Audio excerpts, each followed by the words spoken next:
आधुनिक तोप SH-15 155 mm की दूसरी खेप मिलने वाली है। यह तोप परमाणु क्षमता से लैस है और माना जा रहा है कि इसके साथ ही पाकिस्तान ने अपने परमाणु हथियार के जखीरे में इजाफा करने का मन बना लिया है। भारत के दोनों पड़ोसी देशों के बीच हो रही हथियारों की लेनदेन में चीन की तरफ से पाकिस्तान को साल 2022 में इस तोप SH-15 155 mm की पहली खेप मिली थी। अब इसकी दूसरी खेप पाकिस्तान को दिए जाने की तैयारियां पूरी कर ली गई है। भारतीय रक्षा विशेषज्ञों की माने तो यह बात किसी से छिपी नहीं है कि नियंत्रण रेखा यानी LOC पर भारत के प्रभाव को कमजोर करने के लिए पाकिस्तान की सेना चीन पर निर्भर है। चीन भी इसका फायदा उठाकर भारत के खिलाफ पाकिस्तान को हथियार मुहैया करा रहा है। इस तोप को पहली बार दिसंबर 2018 में कराची में आयोजित 10वीं अंतरराष्ट्रीय रक्षा प्रदर्शनी और सेमिनार में देखा गया था। उस समय इसकी सिर्फ एक ही फोटोग्राफ नजर आई थी। यह स्पष्ट हो चुका था कि पाकिस्तान इस पूरे प्रोजेक्ट को सीक्रेट रखना चाहता है, लेकिन यह बात समझ आ गई थी कि पाकिस्तान ने प्रणाली का आयात करना शुरू कर दिया है। इससे पहले यह सिस्टम उसी महीने चीन में आयोजित जुहाई एयर शो में प्रदर्शित किया गया था। इस तोप को पूर्वी थिएटर कमांड में पीपल्स लिबरेशन आर्मी की 72वीं कोर प्रयोग कर रही है। पाकिस्तान ने कराची के करीब ही इस सिस्टम को चुपचाप टेस्ट किया था। परीक्षणों की एक लीक तस्वीर चीनी पत्रिकाओं में प्रकाशित हुई थी। माना जाता है कि पाकिस्तान ने कम से कम 52 SH-15 का ऑर्डर दिया है, जो 3 आर्टिलरी रेजिमेंट के लिए काफी है।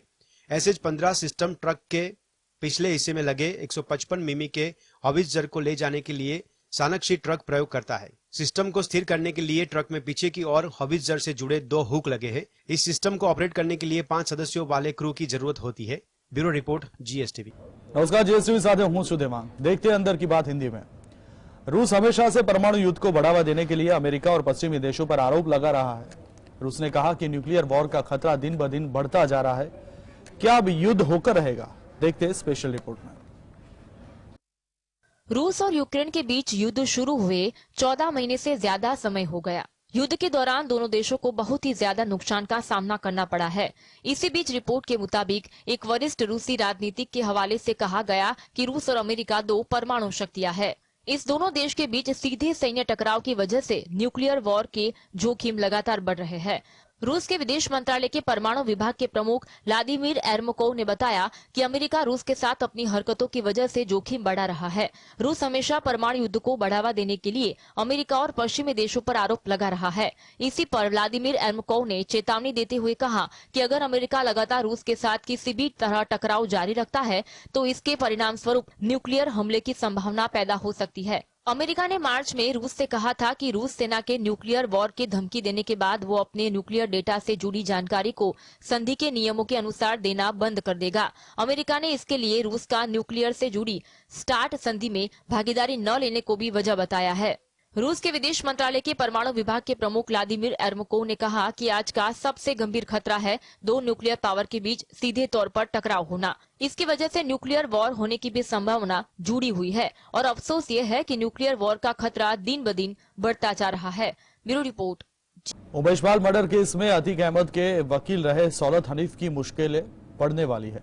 सौलत को पुलिस कस्टडी में लेने की तैयारी कर रही है, क्योंकि मामले की जांच करते समय पुलिस को इस बात के सबूत हाथ लगे हैं कि उसके फोन से असद को उमेश पाल के फोटो भेजे गए थे। क्या सौलत हनीफ को रिमांड में लेगी पुलिस? क्या दुबई भाग गया अशरफ का साला? क्या है मामला, देखते हैं इस रिपोर्ट में। उमेश पाल मर्डर केस में अतीक अहमद के वकील रहे सौलत हनीफ की मुश्किलें बढ़ने वाली हैं। सौलत को पुलिस कस्टडी में लेने की तैयारी कर रही है, क्योंकि मामले की जांच करते समय पुलिस को इस बात के सबूत हाथ लगे हैं कि उसके फोन से असद को उमेश पाल के फोटो भेजे गए थे। सौलत हनीफ हत्याकांड में दोषी पाए जाने के बाद प्रयागराज की नैनी जेल में उम्र कैद की सजा काट रहा है। सूत्रों के मुताबिक पुलिस के कस्ते शिकंजे के बीच अशरफ अहमद का साला सद्दाम दुबई भाग गया है। सूत्रों से मिली जानकारी के मुताबिक यह पश्चिम बंगाल के किसी एयरपोर्ट से दुबई गया है और वह 25,000 रुपए का इनामी बदमाश है। सद्दाम बरेली जेल में अशरफ से मुलाकात करवाता रहता था और अतीक की हत्या के बाद वह देश छोड़कर भाग गया। माफिया अतीक अहमद के कार्यालय पर सोमवार को जांच के लिए गई पुलिस को खून से सना चाकू और दीवारों पर खून के धब्बे मिले। उन्होंने बताया कि फॉरेंसिक टीम ने खून के नमूनों को एकत्र कर लिया है, जिसका विश्लेषण किया जाएगा। Bureau report. यूपी के सीएम योगी आदित्यनाथ को एक बार फिर से जान से मारने की धमकी मिली है। किसी अज्ञात शख्स ने 112 नंबर पर मैसेज करके धमकी दी है, जिसके बाद हड़कंप मच गया है। किसने दी मुख्यमंत्री योगी को मारने की धमकी? क्या है मामला, देखते हैं अंदर की बात में। सीएम योगी आदित्यनाथ को एक बार फिर से जान से मारने की धमकी मिली है। किसी अज्ञात शख्स ने 112 नंबर पर मैसेज कर ये धमकी दी है, जिसके बाद हड़कंप मच गया है। सीएम योगी को मिली धमकी के बाद सुरक्षा एजेंसियां अलर्ट हो गई हैं और इस मामले की जांच में जुट गई हैं। सीएम योगी को धमकी मिलने के बाद सुशांत गोल्फ सिटी थाना क्षेत्र में अज्ञात शख्स के खिलाफ केस दर्ज कर लिया गया है। पुलिस ने आरोपी के खिलाफ धारा 506 और 507 आईपीसी और 66 आईटी एक्ट के तहत मामला दर्ज किया है। खबर के मुताबिक 23 अप्रैल की रात को 112 नंबर के व्हाट्सएप नंबर पर एक मैसेज आया। इस मैसेज में कम्युनिकेशन अधिकारी शिखा अवस्थी ने उठाया, जिसमें सीएम योगी को जान से मारने की धमकी दी गई थी। जिसके बाद उन्होंने इस मैसेज का एक स्क्रीनशॉट ले लिया और तत्काल इसकी खबर बड़े अधिकारी को दी। इस मामले में अब लखनऊ के सुशांत गोल्फ सिटी थाने में केस दर्ज कर लिया गया है। पुलिस इस मामले की जांच में जुट गई है कि ये धमकी देने वाला शख्स कौन है। पुलिस आरोपी का पता लगा रही है। Bureau report, GST। Andhra Pradesh के मुख्यमंत्री और वाईएसआर कांग्रेस पार्टी के अध्यक्ष जगन मोहन रेड्डी की बहन वाई शर्मिला इन दिनों चर्चा में है। तेलंगाना की राजनीति में सक्रिय शर्मिला एक पुलिसकर्मी को थप्पड़ मारकर चर्चा में आई है। शर्मिला तेलंगाना में पेपर लीक के सिलसिले में SIT ऑफिस जा रही थी। इस दौरान पुलिस ने उन्हें रोकने की कोशिश की। क्या है मामला, चर्चा में क्यों है सीएम जगन मोहन रेड्डी की बहन? आंध्र प्रदेश के मुख्यमंत्री जगन मोहन रेड्डी की बहन और वाईएसआर तेलंगाना पार्टी की अध्यक्ष YS शर्मिला द्वारा पुलिस से हाथापाई के बाद एक अधिकारी को थप्पड़ मारने का वीडियो वायरल हो गया है। इस घटना के बाद पुलिस ने शर्मिला को हिरासत में लिया, लेकिन बाद में उन्हें छोड़ दिया। पेपर लीक मामले को पेश करने के लिए विशेष जांच दल के कार्यालय जाने से पहले पुलिस शर्मिला के घर पहुंचकर उन्हें हिरासत में लेना चाहती थी। पुलिस ने गेट पर शर्मिला की कार को रोकने की कोशिश की। शर्मिला की गाड़ी के आगे एक अफसर और सिपाही खड़े थे। जैसे ही शर्मिला ने अपने ड्राइवर से कार चलाने को कहा, गुस्साई पुलिस ने ड्राइवर को कार से खींच लिया। गुस्से में शर्मिला बाहर आई और पुलिस से हाथापाई की। शर्मिला ने पुलिस अधिकारी को थप्पड़ जड़ दिया। शर्मिला तेलंगाना में अपना राजनीतिक वजन बढ़ाने की कोशिश कर रही है और इसके तहत तेलंगाना में विरोध कार्यक्रम कर रही है। Bureau report, GSTV। की तरह तेलंगाना विधानसभा चुनाव में भी भाजपा ने हिंदुत्व और आरक्षण का कार्ड खेलने का फैसला किया है। तेलंगाना में मुसलमानों के लिए 4% आरक्षण है। आने वाले चुनाव को मद्देनजर रखते हुए अमित शाह ने क्या ऐलान किया? तेलंगाना में आने वाले विधानसभा चुनाव में कैसे जीत पाएगी बीजेपी? देखते इस रिपोर्ट में।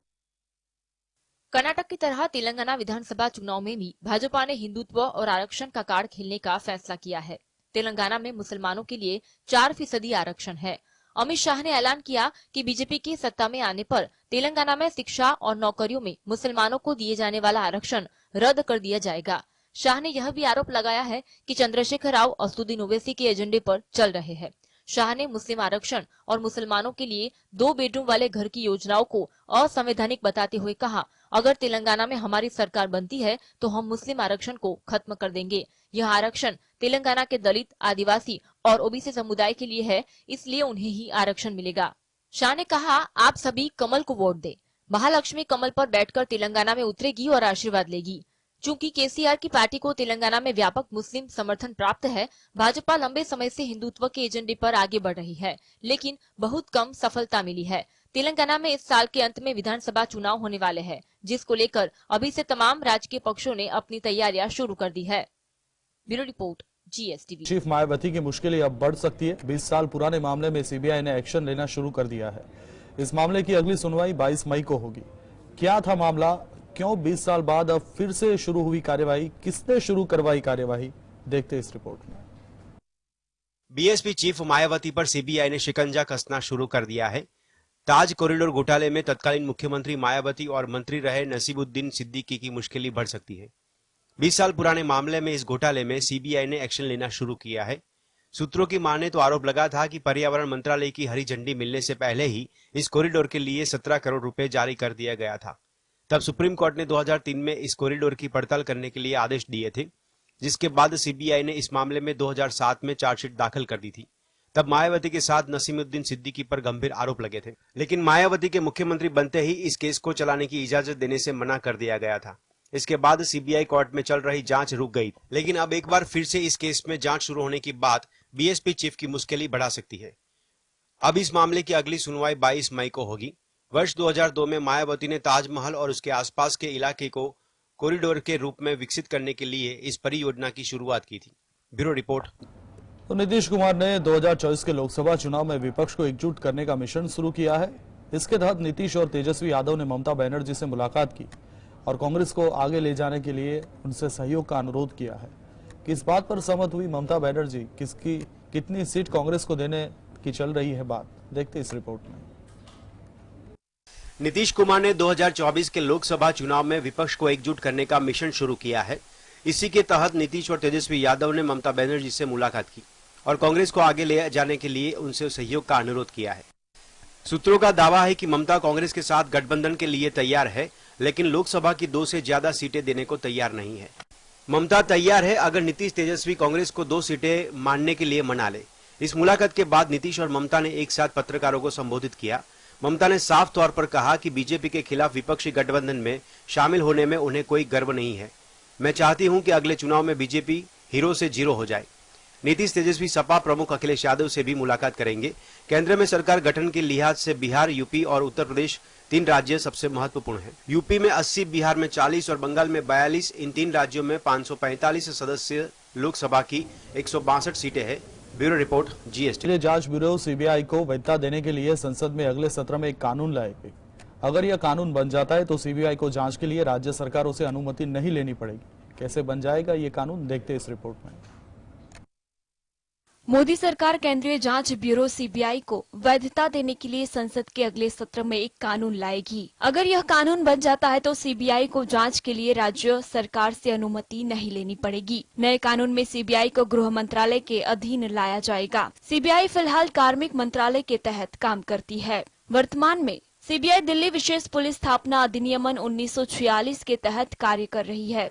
यही कारण है कि सीबीआई के पास कोई कानूनी या संवैधानिक दर्जा नहीं है। गुवाहाटी हाईकोर्ट ने पहले सीबीआई को अवैध करार दिया था। सीबीआई की कई सीमाएं हैं क्योंकि इसकी कोई कानूनी या संवैधानिक स्थिति नहीं है।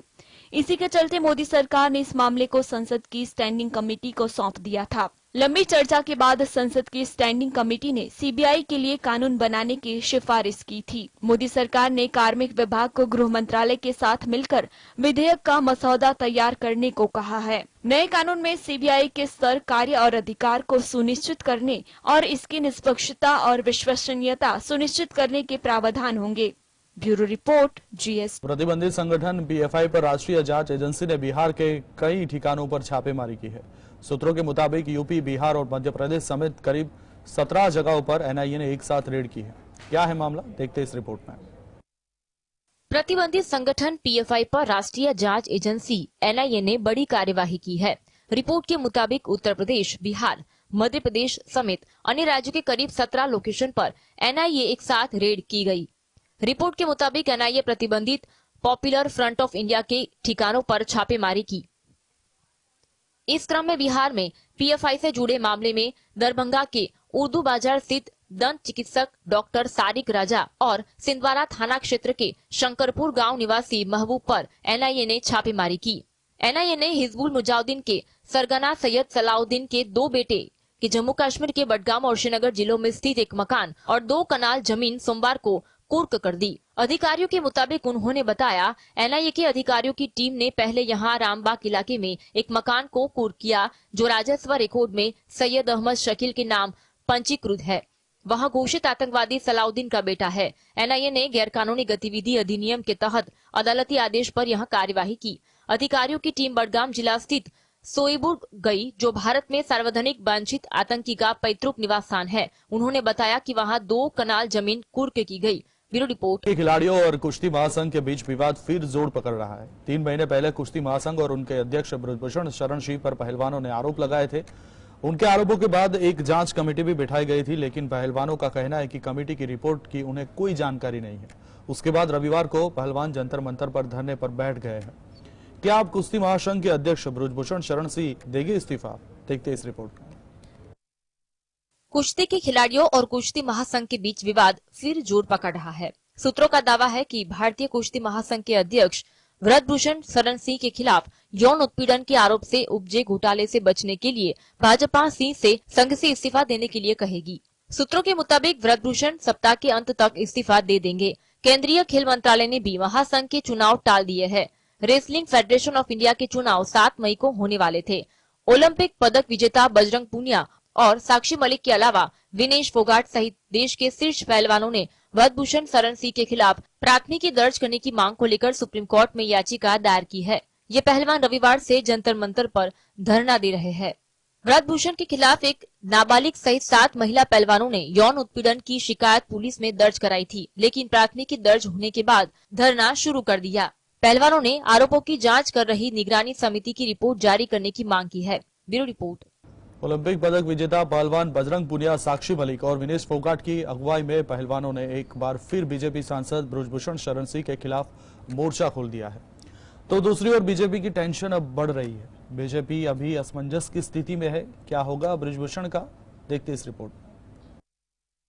भाजपा सांसद और भारतीय कुश्ती महासंघ के अध्यक्ष ब्रजभूषण शरण सिंह के खिलाफ 7 महिला पहलवानों द्वारा यौन उत्पीड़न का आरोप लगाने के बाद भाजपा की स्थिति और खराब हो गई है। नई दिल्ली के कनॉट प्लेस पुलिस स्टेशन में शिकायत दर्ज कराने वाले पहलवानों में एक नाबालिग भी शामिल है। इसके चलते ब्रजभूषण के खिलाफ पॉक्सो एक्ट लागू होने पर उन्हें कभी भी जेल हो सकती है, जिसको लेकर बीजेपी अभी असमंजस की स्थिति का अनुभव कर रही है। दिल्ली महिला आयोग की अध्यक्ष स्वाति मालीवाल ने भी पुलिस उपायुक्त को पत्र लिखकर ब्रजभूषण के खिलाफ प्राथमिकी दर्ज कर गिरफ्तार करने की मांग की है। पुलिस ने पहलवानों को आश्वासन दिया है कि प्राथमिकी दर्ज करने से पहले जांच शुरू कर दी गई है और उचित कानूनी कार्यवाही की जाएगी। विनेश फोगाट समेत पहलवानों ने न्याय नहीं मिलने के 3 महीने बाद फिर से धरना शुरू कर दिया है। इस वजह से बीजेपी को डर है कि यह मुद्दा और बढ़ जाएगा, लेकिन बीजेपी ब्रजभूषण के खिलाफ कार्यवाही करने से कतरा रही है।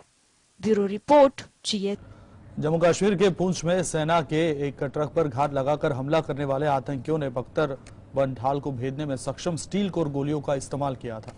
आतंकियों का पता लगाने के लिए जारी अभियान के बीच अधिकारियों ने यह जानकारी दी कि आतंकी सैनिकों के हथियार लेकर फरार हो गए। सरकार चिंतित है क्योंकि आतंकवादियों ने स्टील की गोलियों का इस्तेमाल किया। देखते इस रिपोर्ट में। 20 अप्रैल को जम्मू कश्मीर के पुंछ में भारतीय सेना के ट्रक पर हुए आतंकी हमले में जब आतंकियों ने स्टील की गोलियों का इस्तेमाल किया तो सरकार हैरान रह गई। आतंकियों ने कवच को भेदने के लिए एक ट्रक में आगे बढ़ रहे जवानों पर स्टील कोर की गोलियों का इस्तेमाल किया। आतंकियों को ये गोलियां कैसे लगी, इस पर रिपोर्ट मांगी गई है।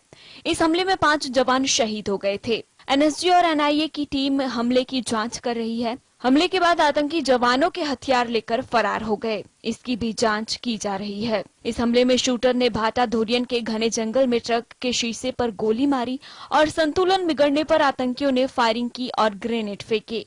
भारतीय जवानों को जवाब देने का भी समय नहीं मिला। आतंकवाद विरोधी अभियानों के लिए तैनात राष्ट्रीय राइफल्स की एक इकाई के भारतीय सैनिक इफ्तार के लिए खाने का सामान लेने के लिए पास के एक गाँव जा रहे थे। Bureau report, GSTV। रिपोर्ट के बाद अदानी ग्रुप को जोरदार झटका लगा और कंपनी की शाख में गिरावट आई। पर अब Adani group Adani ports and special economic zone ने लोगों का भरोसा जीतने के लिए एक अहम कदम उठाया है। Adani ports and special economic zone ने बॉन्ड बायबैक की शुरुआत कर दी है। कंपनी ने एक एक्सचेंज फाइलिंग में बताया कि वो बकाया 3.375% सीनियर नोट्स में से $130 मिलियन वापस खरीदने की योजना बना रही है। 24 जनवरी 2023 को आई हिंडनबर्ग की रिपोर्ट के बाद पहली बार अडानी ग्रुप ने बॉन्ड बायबैक की शुरुआत की है। कंपनी इस कदम से अपने निवेशकों का भरोसा जीतना चाहती है। एप्सेज ने कहा कि 3.375% मूल्य वर्ग के बॉन्ड 2024 में मैच्योर होंगे। कंपनी ने एक बयान में कहा कि टेंडर प्रस्ताव का उद्देश्य आंशिक रूप में शॉर्ट टर्म के कर्ज के मैच्योर होने से पहले भुगतान करना है। साथ ही निवेशकों को बताना भी है कि लिक्विडिटी की स्थिति सामान्य है। इसके जरिए कंपनी निवेशकों का विश्वास हासिल करना चाहती है। इस प्रस्ताव के सफल समाप्ति के बाद कंपनी को उम्मीद है कि 52 करोड़ अमेरिकी डॉलर के नेट बकाया रहेंगे। इस टेंडर के प्रस्ताव के बाद कंपनी अगली 4 तिमाहियों में लगभग 13 करोड़ अमेरिकी डॉलर के बकाया नोटों का भी नकद में खरीदने की पेशकश करना चाहती है। कंपनी ने यह भी कहा है कि वह अपनी लिक्विडिटी की स्थिति और बाजार की स्थितियों के साथ साथ मूल्य निर्धारण जैसी अन्य शर्तों के अधीन इस योजना को गति दे सकती है या स्थगित कर सकती है। इनमें से प्रत्येक किस्त के लिए अलग से घोषित की जाएगी। एप्सेज ने टेंडर ऑफर के लिए Barclays bank PLC, DBS bank, Emirates NBD bank, first Abu Dhabi bank, MUFG securities Asia limited Singapore branch, SMBC Nikko securities और स्टैंडर्ड चार्टर्ड को डीलर मैनेजर के रूप में नियुक्त किया गया है। कंपनी ने कहा कि टेंडर ऑफर के लिए मोरो सोडाली लिमिटेड सूचना और टेंडर एजेंट है। यह घोषणा हिंडनबर्ग रिसर्च की रिपोर्ट के आने के 3 महीने के बाद आई है। रिपोर्ट ने अडानी ग्रुप की कंपनियों को जोरदार झटका दिया था। अडानी ग्रुप की लिस्टेड कंपनियों के मार्केट कैपिटलाइजेशन में भी लगभग $114 बिलियन का नुकसान हुआ था। Bureau report, GSTV। फ्लाइट में पेशाब करने का एक और मामला सामने आया है। पिछले 6 महीने में यह चौथी घटना है। आइए एक नजर डालते इन मामलों में क्या हुआ, देखते इस रिपोर्ट में। फ्लाइट में एक बार फिर से यात्री के ऊपर पेशाब करने का मामला सामने आया है। इस बार ये घटना अमेरिकन एयरलाइंस की न्यूयॉर्क से दिल्ली जा रही फ्लाइट में हुई। नशे में धुत यात्री ने दूसरे यात्री के ऊपर पेशाब कर दिया। दिल्ली पहुंचने पर एयरलाइंस ने एयरपोर्ट अधिकारियों को उनकी जानकारी दी, जिसके बाद यात्री को गिरफ्तार कर लिया गया। रविवार को अमेरिकन एयरलाइंस की फ्लाइट AA292 न्यूयॉर्क से दिल्ली आ रही थी। इस दौरान फ्लाइट में सवार एक भारतीय नागरिक की दूसरे यात्री से बहस हो गई। आरोप है कि बहस के दौरान नशे में धुत शख्स ने दूसरे यात्री के ऊपर पेशाब कर दिया। एयरलाइंस ने इस मामले में एयरपोर्ट प्रशासन को जानकारी दी, जिसके बाद यात्री को हिरासत में ले लिया गया। यात्री के खिलाफ सिविल एविएशन एक्ट के तहत कार्यवाही की जा रही है। पीड़ित यात्री की शिकायत पर आरोपी को गिरफ्तार कर लिया गया है। 6 महीने की बात करें तो यह चौथा मामला है। Bureau report, GSTV।